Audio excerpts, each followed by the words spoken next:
Rəhm müəllim, azan eşidilmirsə, cüməyə getmək vacibdirmi?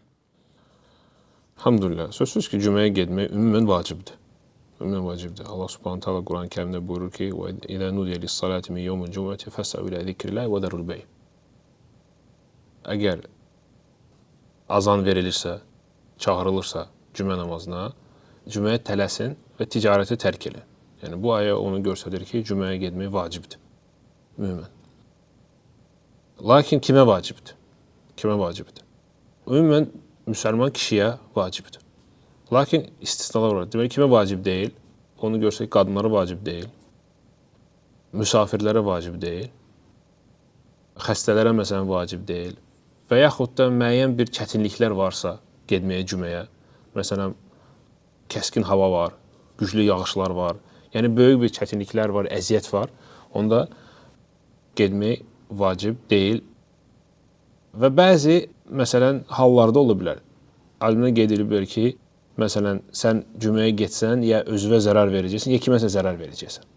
Məsələn, təcili yardımda adam işləyir. Xəstələr gəlir, o müalicə eləyir. Qoysa, məsələn, bu yeri kimsə ölə bilər, ağır xəstələnə bilər. Və yaxud da, məsələn, mühafizədəsən, hansısa bir müsəlmanlar üçün önəmli yerləri qoruyursan. Yəni, sən ora getsən, müsəlmanlara ziyan gələ bilər. Bu kimi hallar yəni, istisna ola bilər. Lakin ümumən getmək vacibdir. Azan eşitmək əslində səhih odur ki, düz məsələ ixtilaflıdır. Lakin əksər alimlər buyururlar ki, hətta azan eşitməsin. Əgər sən şəhərin içindəsənsə, getmək vacibdir. Bu, əksər alimlərin rəyidir. Düzdür, başqa rəyi də var. Amma əksər alimlərin rəyi budur.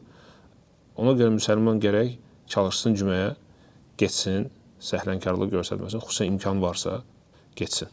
Getsin ki, çünki bu dəlillər bunu göstərir. Dediyimiz ki, əksər alimlər bu rəydədir və ən azı ixtilafla çıxmaq üçün. Xüsusən əgər imkan var, rahat gedə bilərsən. Allah da yaxşı bilir.